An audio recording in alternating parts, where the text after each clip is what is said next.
Que a paz e a misericórdia de Deus esteja com você e os seus. É com grande alegria que mais uma vez estamos aqui para refletirmos, para fazer uma reflexão sobre a essência da campanha da Fraternidade Ecumênica 2021. No primeiro momento nós falamos sobre a sua origem, depois falamos sobre o seu tema, o seu lema, e por último nós falamos sobre o ecumenismo e o CONIC.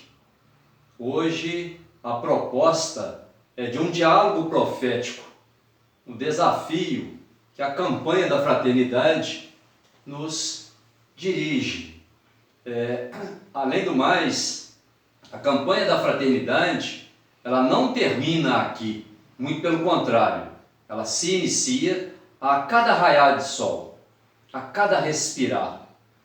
Com o tema Fraternidade e Diálogo, a campanha da Fraternidade de 2021 se insere no que, a partir dos desafios brotados da pandemia, se tem convencionado chamar o novo futuro. Discernindo antes dos impactos causados pelo coronavírus, o tema diálogo tem mostrado importância cada vez maior, na medida em que indica o caminho para a superação de um conjunto de crises que envolve o Brasil e o mundo. Trata-se de campanha planejada e realizada ecumênica, sob a coordenação do Conselho Nacional de Igrejas Cristãs, CONIC. Esta é a 5ª vez que a campanha da Fraternidade é assim realizada. Em direta continuidade com as campanhas mais recentes, o tema da campanha da Fraternidade Ecumênica nos chama a atenção para um aspecto de vital importância para os nossos dias. Uma atitude que deve recuperar os primeiros lugares nas listas de preocupações. Com o risco de ser mal compreendido, o diálogo, ao revelar o mais profundo do ser humano, pede espaço para ser objeto de reflexão e oração, gerando em consequência práticas e estruturas que se alimentam no diálogo e o sustentam. Neste contexto, nós somos convidados a mergulhar no mais íntimo do nosso ser e refletirmos como nos chama o Papa Francisco. Estou eu sendo muro ou estou eu construindo pontes? É belo quando a gente lê o epitáfio de um bispo anglicano que no ano de 1100, na abadia de Westminster, quando ele diz para nós o seguinte: quando eu era jovem e livre, sonhava em mudar o mundo. Na maturidade, descobri que o mundo não mudaria. Então, resolvi transformar o meu país. Depois de algum esforço, terminei por entender que isso também era impossível. No final dos meus anos, procurei mudar minha família, mas eles continuaram a ser como eram. Agora, no leito de morte, descubro que minha missão teria sido mudar a mim mesmo. Se tivesse feito isso, eu seria capaz de transformar minha família. Então, com um pouco de sorte, esta mudança afetaria meu país, quem sabe, oxalá, o mundo inteiro. Para falar conosco hoje sobre a ótica da mudança, nós temos o privilégio de receber a psicóloga Fernanda Barella.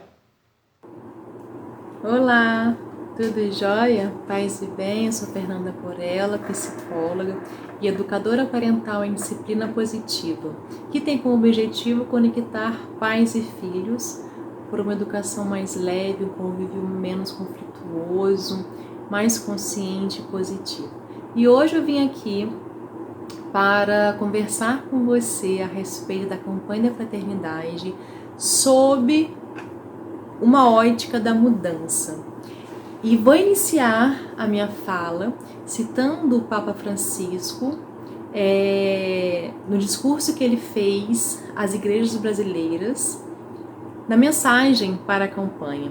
Ele disse o seguinte: a fecundidade do nosso testemunho dependerá também da nossa capacidade de dialogar, encontrar pontos de união e os traduzir em ações. Capacidade de dialogar. Por que será que ele utilizou essa palavra? Capacidade, não apenas dialogar. Dialogar vai muito além de uma conversa entre duas pessoas ou mais.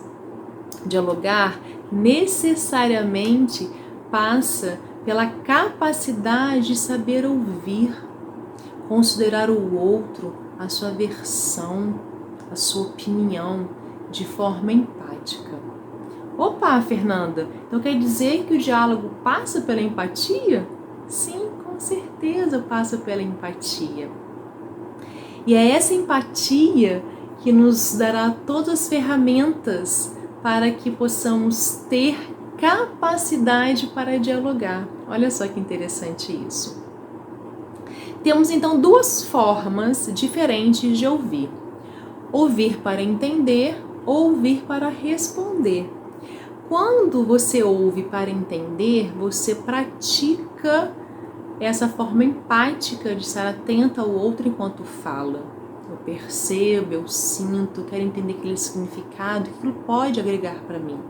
Ou seja, estou sendo empática.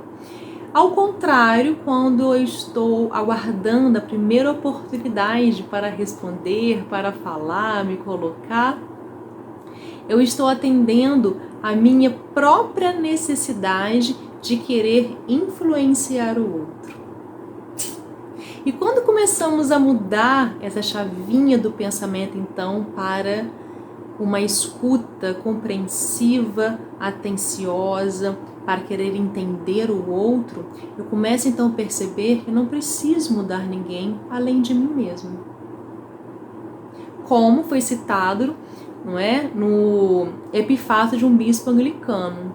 Esse bispo ele pensou mudar o mundo, não conseguindo, ele partiu para o país dele, vou mudar meu país.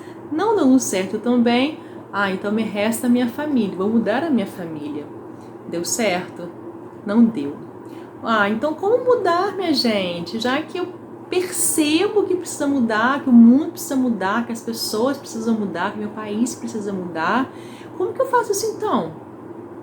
Bom, sabiamente mais tarde, ele foi entender que a mudança precisaria passar por ele primeiro, para depois se estender aos outros. Olha só que interessante isso. Por isso que o nosso querido Papa fala sobre a capacidade de dialogar. Essa capacidade, porque não é tão simples assim. Não é tão fácil ter uma escuta ativa, empática para com o outro, porque eu sempre quero me colocar. E quando eu consigo mudar essa chavinha de que não é o outro, sou eu que preciso mudar a minha forma de agir, de ver, de ser, eu consigo entender então a proposta desse diálogo, né, que o Papa nos traz, que testemunhará realmente a minha vivência com Cristo. Temos então na fala esse desejo de querer sempre mudar o outro. E quando eu quero mudar o outro, eu tenho essa tendência de querer mudar para que essa pessoa possa se adaptar àquilo que eu considero ser melhor. Melhor para quem? Para mim, no caso.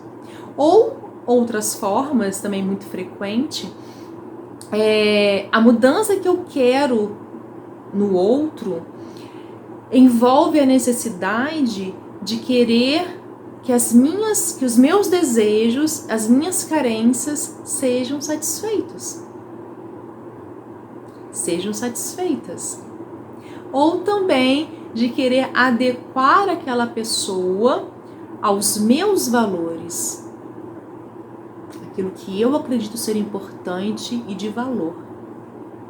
E não respeitando, então, o valor do outro. Perceba a importância da empatia, perceba a importância de se colocar no lugar do outro enquanto ela fala, enquanto ela se expressa, enquanto ela coloca a opinião dela, coloca o entender dela sobre aquilo, porque ao falar, ao me colocar, vem por trás dessa minha fala toda uma crença. Vem por trás dessa minha fala toda a minha história de vida que vai influenciar nas minhas decisões, que vai influenciar essa vivência que eu tenho na minha vida, nas minhas atitudes, naquilo que eu acredito. E assim eu vou começar a perceber o mundo a partir da história da minha vida. E quando eu percebo que não é o outro, sou eu começo a ter atitudes então mais positivas, começo a refletir, opa, peraí. Se eu não tenho esse olhar de empatia tão fundamental, e se eu não me pergunto sempre também, o exercício da empatia é isso, me perguntar, eu estou ouvindo com empatia? Eu estou olhando com empatia? Eu pratico a empatia no dia a dia da minha vida, seja com a minha família, no meu trabalho, com os meus amigos, na minha comunidade? Olha só a importância de se olhar, de se conhecer, de reconhecer que nós precisamos de mudanças, não externas, mas internas. Porque assim como eu e você, precisamos mudar para crescermos, evoluirmos como seres humanos.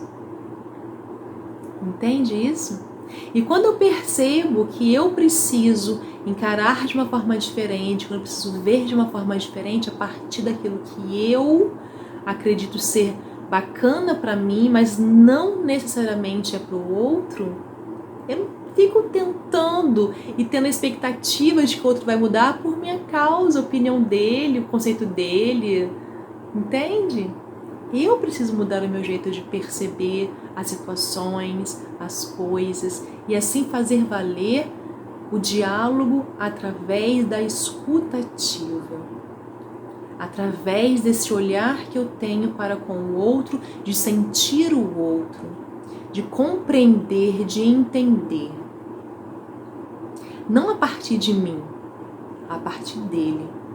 Isso se dá justamente por meio da minha mudança, de como que eu vejo, de como que eu encaro, de como que eu enfrento, de como que eu percebo as situações em minha volta. Então, tendo esse autoconhecimento que me leva para essa mudança interna, assim como o bispo anglicano vem nos ensinar sabiamente, eu começo a perceber que algumas atitudes minhas precisam ser melhoradas, cessadas, diminuir um pouquinho, como críticas, julgamentos, preconceitos, pensamentos e falas pessimistas, negativas, atitudes que separam pessoas, que separam grupos. Porque o meu ponto de vista, e que se não for assim, não vale a pena. Eu tento constantemente mudar o valor do outro, a crença do outro, a forma do outro pensar e agir, porque eu acho melhor da minha forma. Entende a importância de compreender que a mudança começa em você e não no outro? Que a mudança começa a partir do momento em que eu percebo que os meus óculos precisam ser mudados para então compreender e olhar o mundo com outro olhar, uma outra lente? Principalmente neste momento que nós estamos vivendo. E a campanha da fraternidade vem falar justamente isso, da capacidade de dialogar. Porque dialogar, minha gente, não é algo tão fácil não. Que eu preciso estar muito atenta à fala do outro, sem pensar rapidamente e responder. Sabe aquela resposta na ponta da língua? Primeira oportunidade, já falo. Eis a questão. Eis a importância do autoconhecimento, de olhar para mim. Por que eu quero isso? Eu quero mudar o outro para atender às minhas necessidades? Os meus caprichos, os meus desejos, os meus valores? O outro está disposto realmente a querer tentar mudar? Até onde vai a minha vontade de querer ajudar, de querer ser para o outro? É a capacidade de ouvir aquela pessoa na necessidade dela, no momento dela. Mais uma vez a mudança começa em mim, parte de mim e não do outro. E quando eu entendo isso, que essa capacidade do diálogo que a campanha nos traz, não é através desse diálogo, quando é empático, me leva para a unicidade, justamente que nos ensina o lema da campanha, né, que fala: Cristo é a nossa paz, do que era dividido, Ele fez unidade.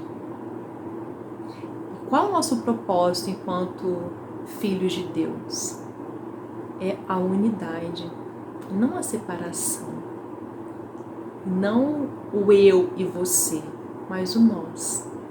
Então, assim, eu quero finalizar essa reflexão com você hoje, lembrando da frase que o Papa nos disse na mensagem para a campanha: a fecundidade do nosso testemunho dependerá também